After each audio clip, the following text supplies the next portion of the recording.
teman-teman, kita ke akuntansi program pensiun berdasarkan teori akuntansi dan PSAK 24 atau PSAK 219. Nah, pada slide pertama ini kita akan membahas mengenai pengertian akuntansi program pensiun. Apa sih itu akuntansi program pensiun? Jadi, akuntansi program pensiun itu proses pencatatan, pengukuran, dan pelaporan kewajiban perusahaan dalam memberikan manfaat kepada karyawan setelah masa kerja mereka berakhir. Dengan kata lain, perusahaan ini memiliki tanggung jawab untuk memberikan manfaat tertentu pada karyawan ketika mereka memasuki masa pensiun. Nah, program pensiun ini sendiri adalah suatu pengaturan yang memungkinkan karyawan memperoleh manfaat atau penghasilan setelah tidak lagi aktif bekerja. Program ini sangat penting nih. Kenapa sih? Karena ini membentuk perlindungan dan jaminan kesejahteraan bagi karyawan di masa depan. Berdasarkan PSAK 24 atau PSAK 219, manfaat yang diberikan kepada karyawan setelah pensiun termasuk ke dalam kategori imbalan pasca kerja. Imbalan pasca kerja ini dapat berupa uang pensiun, dana pensiun, tunjangan hari tua, maupun manfaat lainnya yang diberikan setelah hubungan kerja berakhir. Nah, menurut PSAK 24 atau PSAK 219, imbalan pasca kerja ini mencangkup dana pensiun, uang pensiun, tunjangan hari tua, serta manfaat lainnya setelah karyawan ini berhenti kerja. Nah, PSAK ini mengatur bagaimana perusahaan mengakui, mengukur, menyajikan, dan mengungkapkan seluruh imbalan kerja, termasuk program pensiun. Standar ini bertujuan agar seluruh perusahaan menggunakan metode yang sama, sehingga laporan keuangan menjadi lebih mudah untuk dibandingkan. Adapun tujuannya, jadi tujuannya itu untuk mengetahui besarnya kewajiban perusahaan kepada karyawan. Jadi perusahaan ini harus mengetahui berapa besar dana yang harus disiapkan untuk membayar masa manfaat pensiun di masa yang akan datang.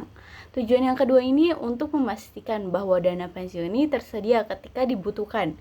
Dengan adanya perencanaan dan pencatatan yang baik, perusahaan ini dapat menjamin pembayaran manfaat pensiun kepada karyawan yang telah memasuki masa pensiun.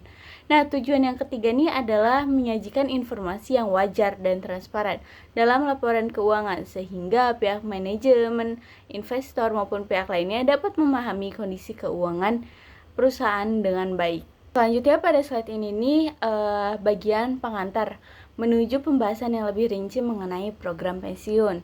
Nah, pada bagian selanjutnya ini kita akan mempelajari bagaimana bentuk program pensiun yang dapat diterapkan oleh perusahaan, jenis-jenis program pensiun, metode perhitungan yang digunakan menurut PSAK, serta penggunaan kertas kerja dalam akuntansi pensiun.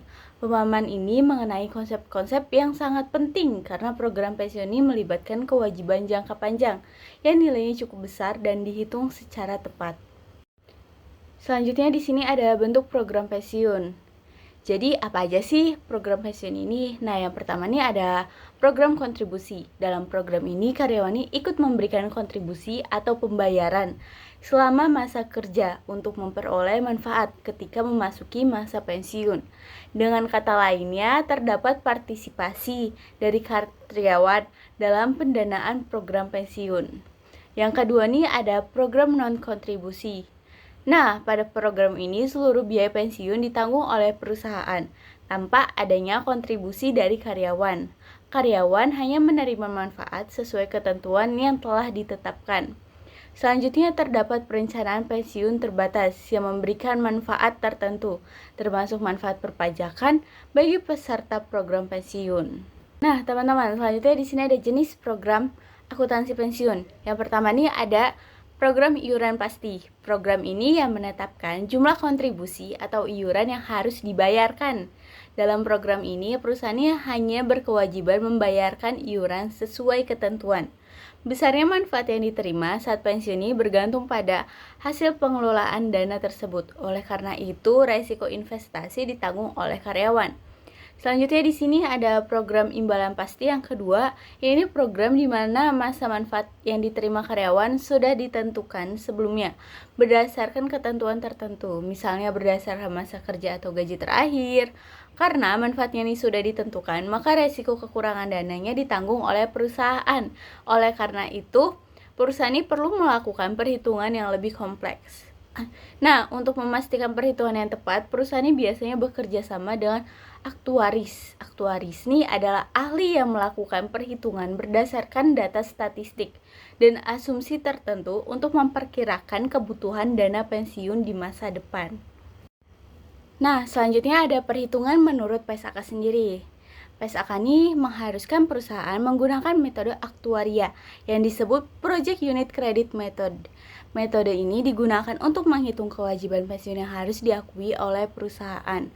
Nah, melalui metode ini, perusahaan ini dapat memperkirakan jumlah manfaat yang akan dibayarkan kepada karyawan pada saat pensiun dengan mempertimbangkan berbagai faktor. Faktor-faktor tersebut nih meliputi usia karyawan, masa kerja, tingkat kenaikan gaji di masa depan, tingkat diskonto usia pensiun, dan kemungkinan karyawan meninggal dunia atau mengundurkan diri sebelum memasuki masa pensiun.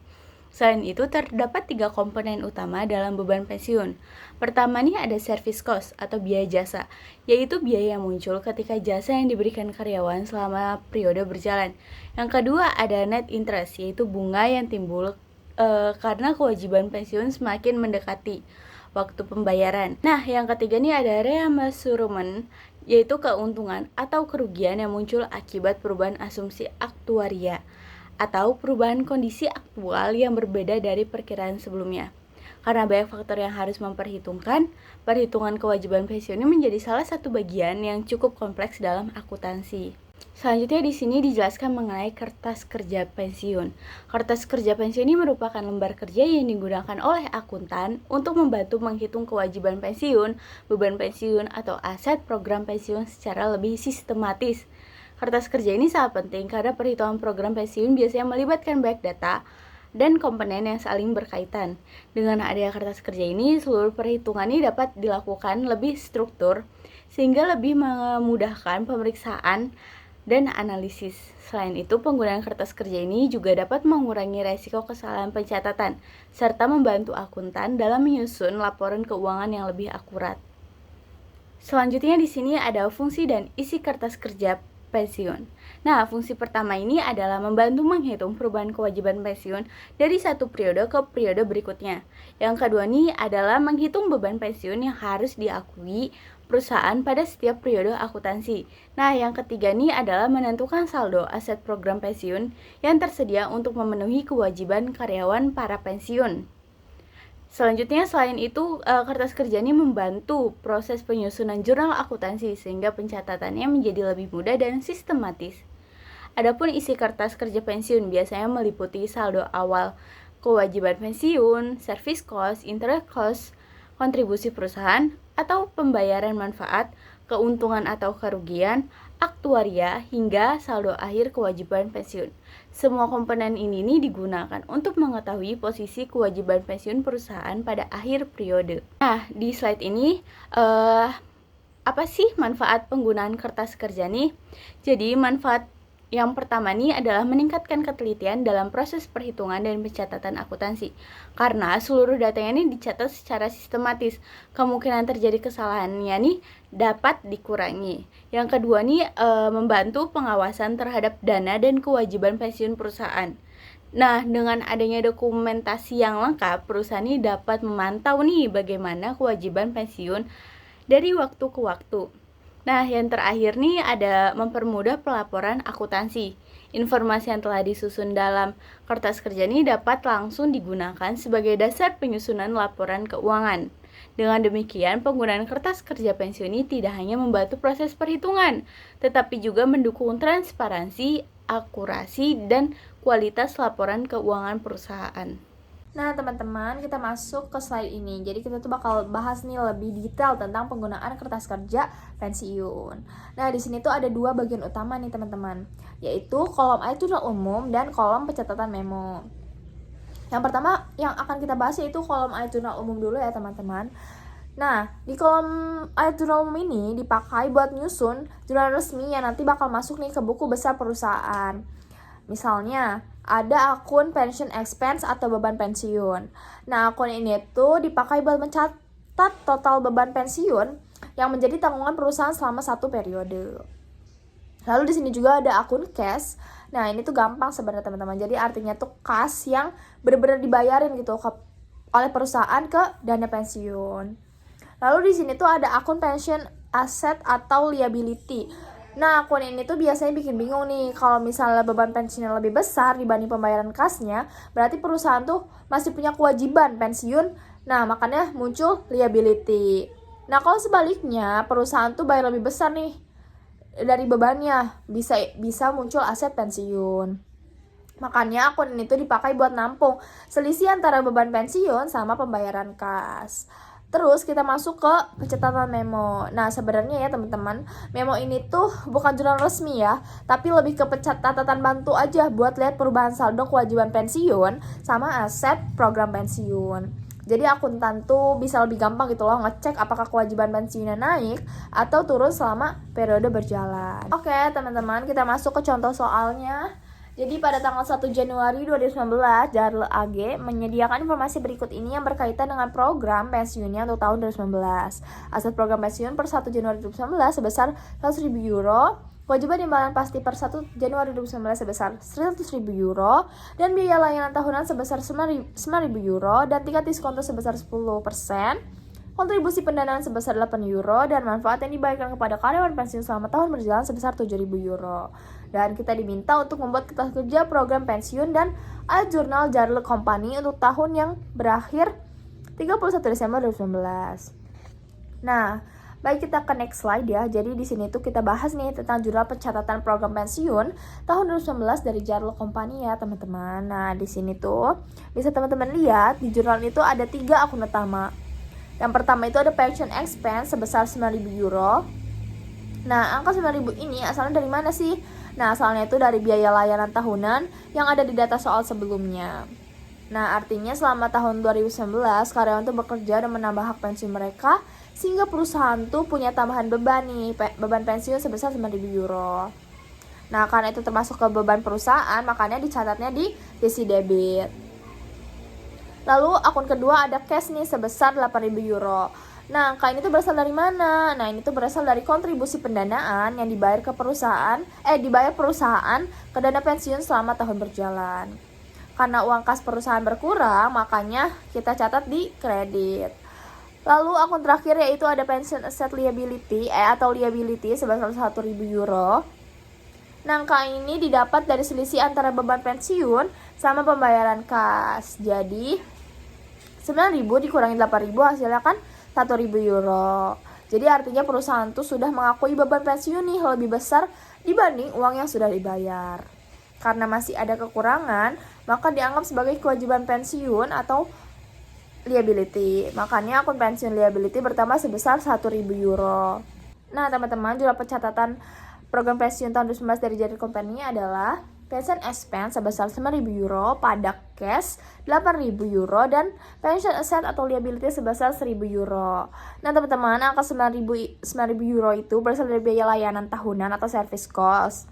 Lalu 8.000 euro itu berasal dari kontribusi pendanaan yang benar-benar dibayarkan ke perusahaan.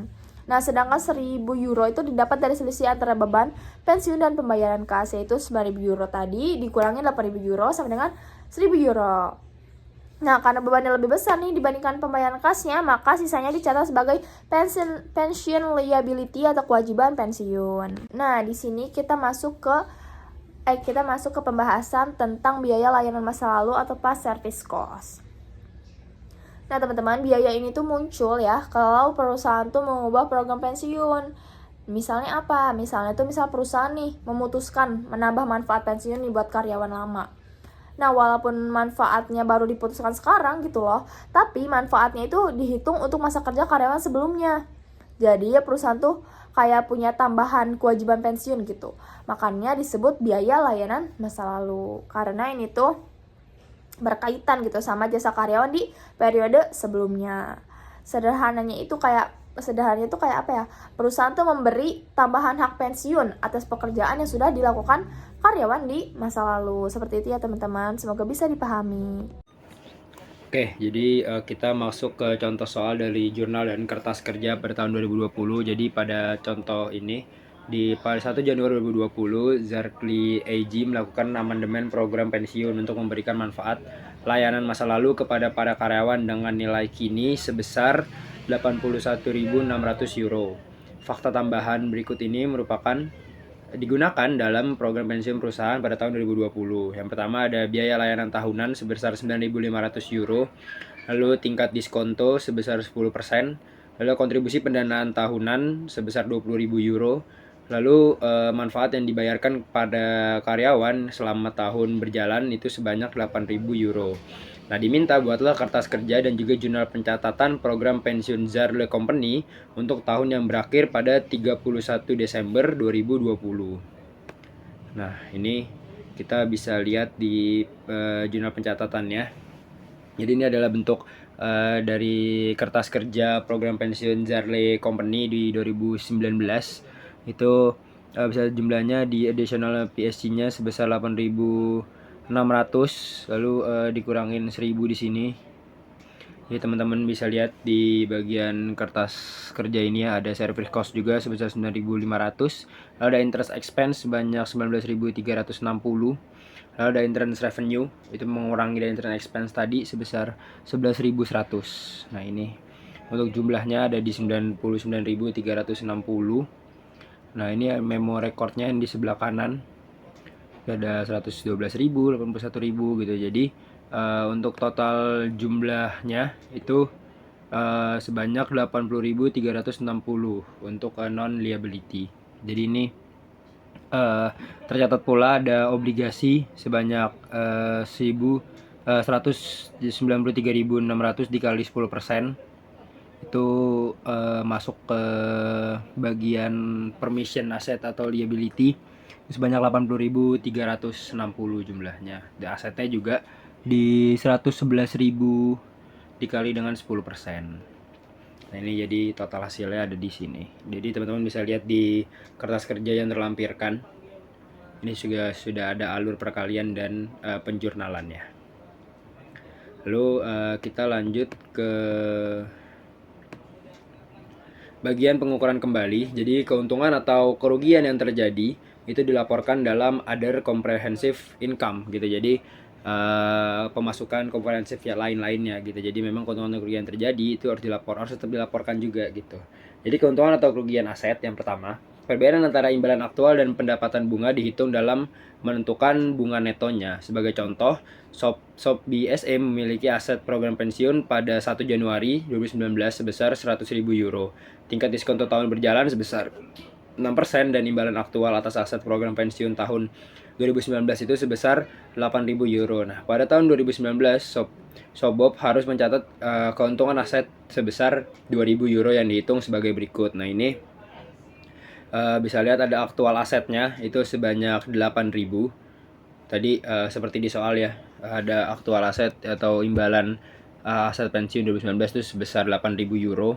Lalu dikurangi dengan interest revenue yang sebanyak 6% dari jumlah aset pensiun di tahun 2019 itu sebanyak 100.000 euro. Jadi 100.000 euro dikali 6% sebesar 6.000 dan harus dicatat keuntungannya sebesar 2.000 atau asset gain disebutnya itu sebanyak 2.000 euro.